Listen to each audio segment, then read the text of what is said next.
Welcome in, everyone. Christian Jackson here with special guest Dylan Johnson, covering Villanova for the Philly Inquirer, and he's a student, so he also edits for Villanova in Sports. Dylan, thanks for joining me. No problem. Thanks for having me, Christian. So we have a new era. The Kyle Neptune era is over, which what a shakeup from what Villanova was under Jay Wright. Kevin Willard returns to the Big East after a really successful mini tenure at Maryland. Tell me just about the reception of Kevin Willard to Villanova and how you feel about the hire. Yeah, I mean, in terms of reception among the fans and everyone that's kind of been involved with watching the program, I feel like people are refreshed in a way. I think they wanted just a new start, no matter who was going to be a head coach. I feel like that was kind of the case even before last season. The last year Kyle Neptune was here, people were still kind of looking for a new, fresh face to kind of lead this program back to where the kind of right era was. And people have really come to like Willard. Obviously, his success brings a big rap sheet, Sweet 16 appearance. He had great success at Seton Hall. I think a lot of Villanova fans also respect Willard for his time at Seton Hall. A lot of fans watched him, play against teams with Josh Hart, Jalen Brunson, and all those guys back in the 2016 era. Around that time when Villanova hoops was really at its peak. I think it's a great hire. I think we needed someone that we couldn't start fresh in the sense that we needed someone with veteran experience. And I think Willard brought that. And I think it came at the right time. And I think they couldn't wait any longer. So I think it was a really good pickup at the right time. Let's get into this roster. Obviously, pretty new. You kept a couple guys from the last regime, but I want to start with Acaden Lewis, this freshman point guard. I've heard some really high praise about him. Can you tell me about his game and if you expect him to kind of be the best player on the team this year? Yeah, I mean, I was fortunate enough to see him at the exhibition against VCU this past Sunday. They played VCU in a scrimmage. It was Martelli's first scrimmage, also a Philly local guy, but Acaden looked really nice. I mean, the biggest thing I look for in freshmen, obviously, you don't get to see that much in this kind of era of college basketball. He was fortunate enough to be the starting point guard in that lineup and most likely will be the starting point guard going forward with Devin Askew out with a knee sprain. So he looked really good. He looked comfortable, and that's the thing that you look for the most, honestly. I wasn't too really worried about his performance, but he was very comfortable. He put up double digits in the first half. I believe he had 10 at the half. He just looked really comfortable leading that team, and I think that's the biggest thing. His maturity is really high. He's old. He's old for his class. He just turned 20 recently, so he's a freshman. He's 20 years old, so he has kind of a year of experience over top of the rest of his class, and I think that brings a really good presence to Villanova, especially a team that could possibly have three freshmen out on the court at one time. Having someone that's really mature but also comfortable at playing at the college basketball level, even though he hasn't yet, is really a big plus for me. And he just looks really good. You mentioned Devin Askew. I was just shocked that he had eligibility, just seeing his name pop up. Yeah. So, dealing with this injury, is he out for the season? Do we not have a timetable for him? What's the deal? Per Willard, obviously he hasn't been with the team for the last 2 months. He had that right knee sprain that I just mentioned, and it looks like he's going to be at practice after the BYU game. Okay. He's going to return, so BYU kicks off the season on November 3rd. So it looks like he will be back at least at practice. I don't know when he will be back in full-time game stuff, but practice will be about 10 days from now. And what do you expect from him this year? Like I remember he was super hyped going to Kentucky, goes to Cal, Texas, then at Long Beach State. He had his most productive season in college, but it's just been I wasn't really tapped into Long Beach State last year. It's been so long since I've really watched him. I can't believe he's here, but is he ready to be a key contributor here? Yeah, I mean, I have to solely go off last season, and obviously he has that veteran experience. Caden's talked about him too. He has 6 years of college basketball experience under his belt. Will be 6 years going into it. So, I mean, obviously he's seen a lot of programs. He's seen a lot of different coaches, different things. He's obviously seen a lot of Kentucky. He averaged 18 points per game last season. I really thought he was probably going to be the starting point guard entering the season before the injury came down a couple months ago, but he's just looked really comfortable. And I mean, obviously Willard's also talked about him too. He's just also a really great veteran presence for such a young team. So even if he doesn't get to touch the court much, as he comes back from his injury, he's definitely a big pickup in terms of veteran benefit. More of these guards who came in. Bryce Lindsey from James Madison, 13 points a game, 2 assists. Took 7 threes and hit him at a 41% clip. And then Zion Stanford from Temple, 13 points a game for him as well. Tell me about these guys who has kind of the leg up in terms of minutes right now and what you expect out of them. Yeah, I mean, just to start off, unfortunately, Zion Stanford, he suffered an ankle sprain like a week ago, so he's in a boot now. Looks like he might be back. They're talking about December for him. That's what Okay. Willard said after the exhibition game. So he's still in a boot, looking like maybe 2 weeks until he can kind of, start doing things again. But they're looking at maybe a December return, early December. And that's per Kevin Willard himself. I thought he was also going to be a starter at the three.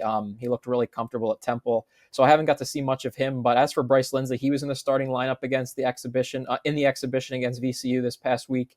He looked also really good. They played a small ball lineup with Lindsey, Acaden Lewis, and Tyler Perkins at the 1, 2, and 3, basically, with Matt Hodge and Duke Brennan down in the paint. And he looked really comfortable. Like you mentioned, he shot almost 41% from three last year. He looks really comfortable. Obviously, he's kind of a veteran kind of benefit for this team, like I mentioned with Devin Askew. Even though he's not as old as Devin, he's, this team's really young. So he's also bringing his experience over from a different conference, and he looks really comfortable playing with this team. Duke Brennan coming over from Grand Canyon, where he was a really solid player, nearly a double-double average last year, 10-9. Made the NCAA tournament twice, of course, and won a game 2 years ago there. He's athletic. He's big. He brings a lot to the table. Is he ready for this jump up in competition, do you think? And what has his summer been like? Yeah, I mean, he's had a great summer. He's been praised a lot by a lot of the coaches and a lot of the staff. I think he's going to be possibly one of the leading rebounders for this team if it isn't for Matt Hodge, who's that redshirt freshman who's coming back from last season. Like you mentioned, he averaged a double-double. I think he could possibly get really close to that again. I don't know, maybe his scoring may take a hit. Obviously, with so many guys that they might run so many small ball lineups with three guards, so obviously his scoring might be affected. But he looks like he's going to take a jump. He's very athletic. He can get to the rim on offense and defense, but he's also quick. He can kind of get outside around the paint. Kevin Willard likes to move the ball around the top of the arc, and Duke Brennan looks really good at kind of being able to move to the top of the arc, but also get down in the paint and make some baskets. Yeah, moves really well. Matt Hodge, if I'm not mistaken, this is who there was some stupid NCAA rule why he couldn't play last year, right? Yeah, this was him. Something with his transfer credits and everything over from Germany when he transferred in. He came down to St. Rose in New Jersey to play high school basketball. And something with his credits and eligibility. The NCAA denied him, and then they appealed it, and they also denied the waiver. So he was forced to sit his whole last season, but he was fully healthy and he was ready to go if it wasn't for that.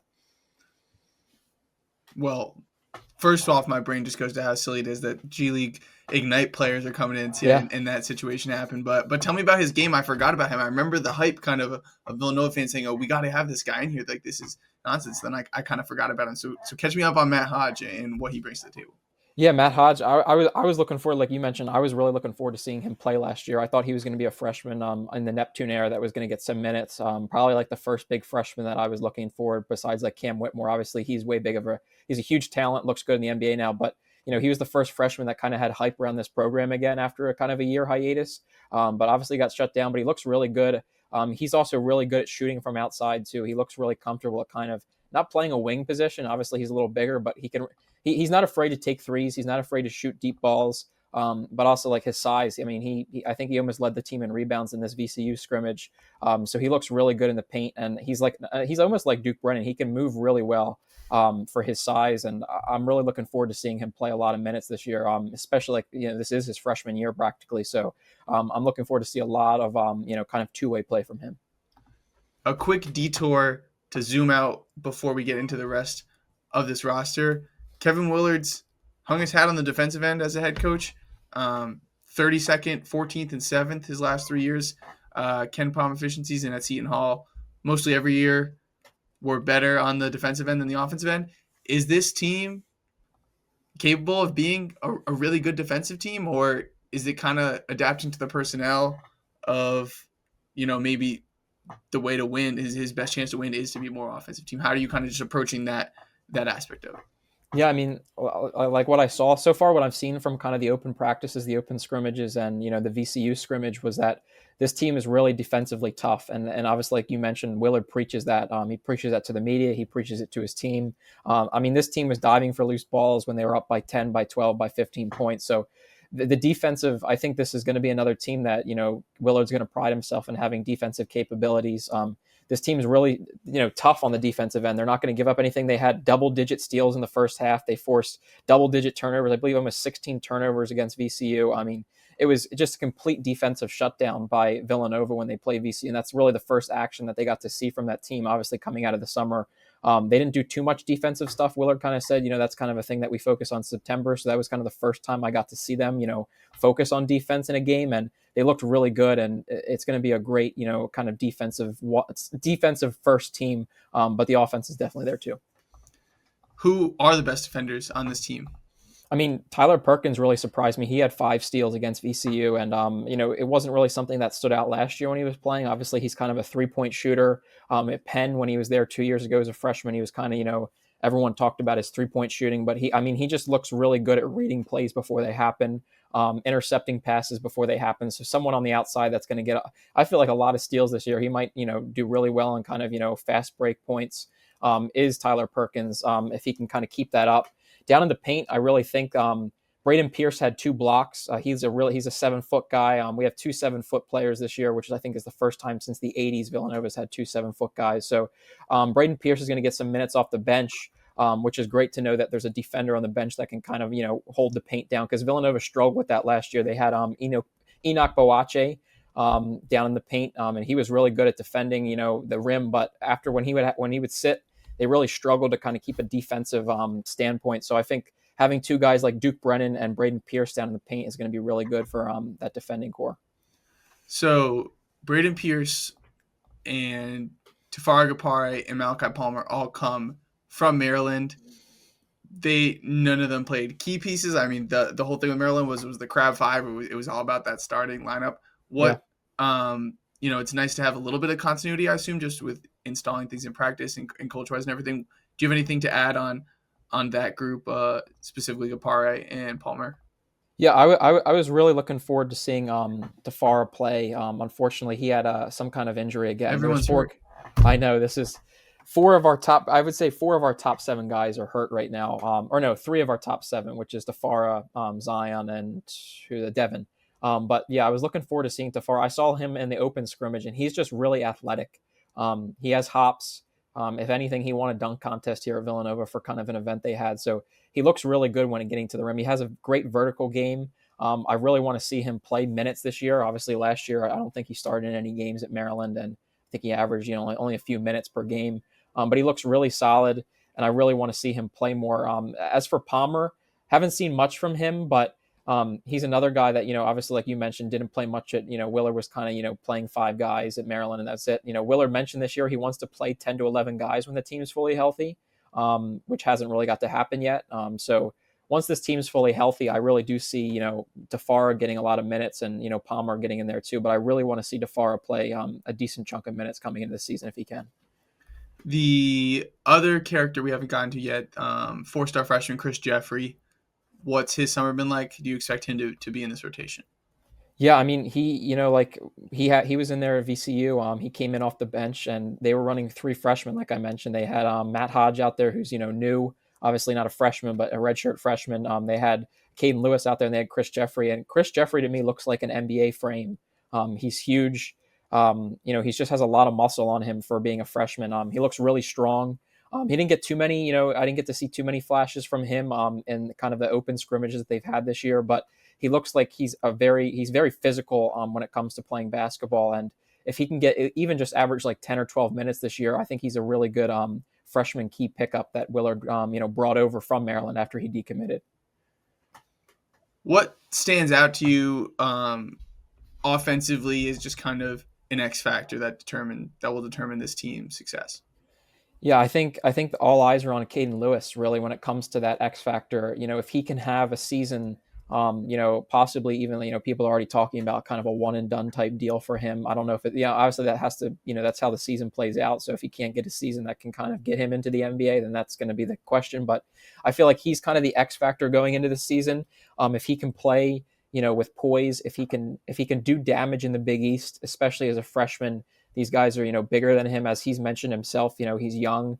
He doesn't have as much experience as these guys. So if he can kind of play on the same level as some of these guys who've been around 5 years, 4 years, I really think that's going to be the key piece in this Villanova offense. Non-con schedule, any big games in November, December?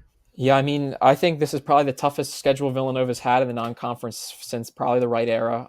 They're playing BYU to start the season, who's a consensus top 8 team, even higher depending on where you look. But that's going to be really hard going in. Playing a game probably down 4 players, like I mentioned. It's going to be a really hard game. So if they can probably pull out a win there, that would be huge. Just getting into probably making the tournament again, that's going to be a thing because they lose games earlier. Like last year, they lost a game to Columbia. Virginia, some easy losses, easy wins that could have been great. They turn into losses. So if they can get in there, they're also playing Wisconsin, Pitt, Michigan, just some teams that are ranked inside that top 25. Depending on where you look, with Michigan and Wisconsin, it's going to be some tough games, and you're going to have to. I hope they can pull out at least 2 of those 4 games to be able to kind of make a push into the conference play because they do play big St. John's and Connecticut 4 times.